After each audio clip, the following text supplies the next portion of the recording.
I came here, in 2009 I started here. I came here just as a guitar player. I'm sure like a lot of people in this room. I didn't really know what I wanted to do. I knew I really liked playing guitar at the time. I'm a nerd. I was one of the double deck nerds, one of those 6 people that walk around in the halls and say anyone in the room and that, yay! Awesome. Another double deck nerd, yay!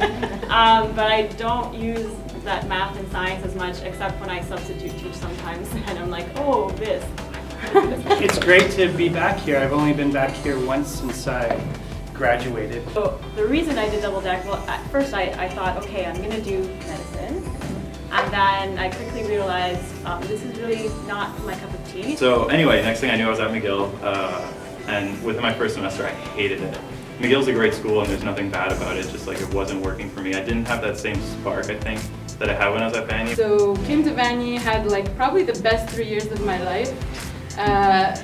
Studied like crazy, worked like crazy, had so much fun. I think I always had an idea of what I wanted to do. I wasn't sure, but I come from a musical family and a sibling and a brother who's also a musician. I did music and I loved my time here. I loved theory, history, ear training. I thought that it challenged me in a different way that sciences did, and you know, I respect everybody who loves to do math and stuff like that, but I found it challenging in a different way. So a lot of musicianship stuff that I still use today, even though I'm a dentist. But I'm really happy I did the double deck because I still use techniques of musical theory and choir harmonization in order to, because I play the organ in church on a weekly basis. And it wasn't until I was in a composition class at McGill where I had a teacher, Kevin Dean, he kept making fun of me. He's like, your music sounds like film music, you should be a film composer. And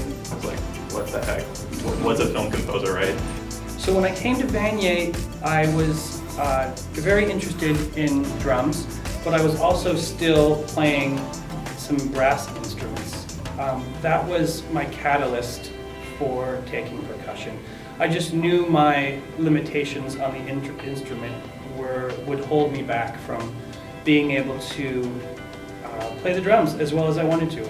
I still have limitations on the drums today, and I still take classical percussion lessons. I started at McGill in performance, and I liked it, and I really, really enjoyed it. I loved playing in ensembles, I loved learning. While I was at Vanier, you learn so much that you don't necessarily think, oh, all these theory and history courses, maybe I won't use them, but when you get to McGill, you realize just how far ahead you are.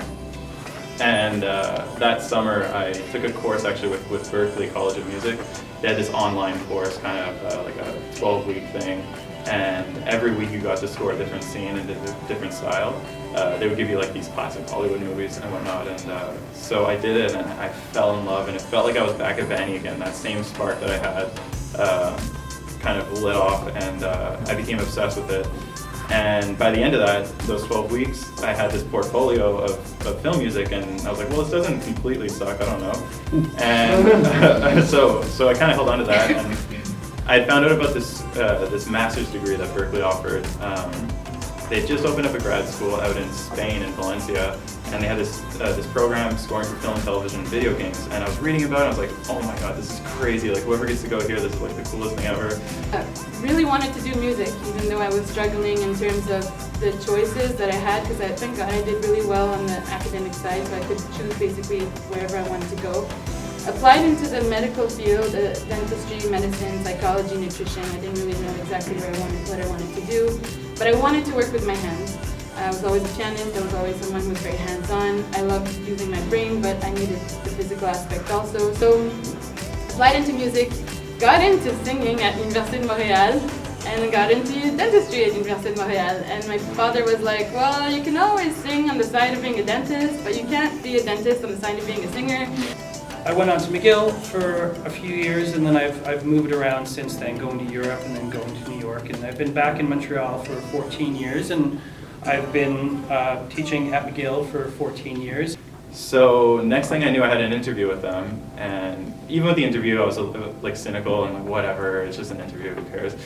And then in January that year, I got an acceptance letter, and still at that point, I was like, well, I can't go. It's way too expensive, and I'm not done school yet. And then like 3 days later, they called me, and I got a pretty wicked scholarship. And it was like one of those things where it was like winning the lottery, and I knew I had to do it, and I had to go. It was a 1-year program. It was exactly like being at Vanier, honestly. It was so weird. When I talk about it to other people, there's two really big highlights. It was being here and being there, I think. Every week we got to record with musicians in Valencia. We got to record in Budapest about 10 times. At the end of the program, we got to go to London and record with members from the London Symphony and the London Philharmonic. It was a 60-piece orchestra. We got to record at the same studio where Hans Zimmer, where Star Wars was recorded. Literally, it was hilarious. While I was there, I was laughing. I was like, this is even real. Well, I started struggling a little bit with performance anxiety. I don't know if any of you have that problem. Yeah, okay, just checking. It's like an obvious question. And I found ways to deal with it, and it was all great, but I thought, if I'm gonna feel this nervous all the time performing, well then is that, necessarily what I want to do in life? And meanwhile, in those 4 years of working, I did a part-time diploma at McGill in continuing education in business management, because if you're a dentist, you're also an entrepreneur, so you have to know how to manage a business at the same time as doing good dentistry. So it's all that still sparking my interest in learning and learning and learning, so I did that diploma part-time. Then I went to University of the State Universities of New York, Stony Brook being one of them, for a residency. I always wanted to do a residency, which is basically a hospital-based program in dentistry, so I always wanted that medical more side of dentistry. Did that, completed that last July, just came back in July, and I've been working in Montreal in 2 clinics so far, and been loving it because I'm working with really interesting dentists who are good mentors, as opposed to in the past where it was just kind of drill and bill kind of mentality. So I'm hoping one day to incorporate again my multifaceted sides of interests, which is like academics, working, and creativity, by continuously being active in the music world by working in my church, and also sometimes other people's churches and other choirs, to sing and keep my musical side alive. But yeah, it's been sort of like a straight, in my life it's been more a straight line, because I've always had a goal and accomplished it, and a goal and accomplished it, and a goal and accomplished it. But it's not everyone's same path, and it's not always easy to figure out exactly what fits for you. So I'm thinking, okay, well, what's a good way to continue doing what I like and do something music related? Well, teaching. So I took a couple of courses while I was a performance major in the ed sector, and I loved it. So I went up to the 7th floor of McGill and I said, is there any way I can just add music education onto my performance degree? And the woman just looked at me and said, what? What do you want to do? And I said, yeah, can I do both at the same time? And she goes, you realize that means that you're gonna have to stay an extra year. It was crazy, but obviously I love music, and this is where I found my passion for music. Things led to another, and yeah, it's been about 2 or 3 years now, and been really lucky. You've done a bunch of stuff for, done a couple feature films, done a couple things for TV, scored some trailers, some big Hollywood trailers and stuff, and it's wild. And to think that 9 years ago when I started here, I was just a guitar player. I was really into John Mayer and Stevie Ray Vaughan, and now I write. I've worked with an orchestra, and I still write. I still play a bit of guitar, but it's for the movie I'm working on and whatnot. But it just goes to show, honestly, just follow that thing that kind of sparks you, and that kind of that thing that makes you curious and gets you out of bed, and just kind of find it. And like Chris said, this path, I mean, it's different for everybody, but it's really kind of like a squiggly line. And I think to really to succeed in it in a way, I mean, I don't just mean financially, but to succeed, to be happy about it, you just got to kind of keep finding the thing that makes you happy and just chase it. So I started teaching, and I've been doing that ever since. I love it. It's great.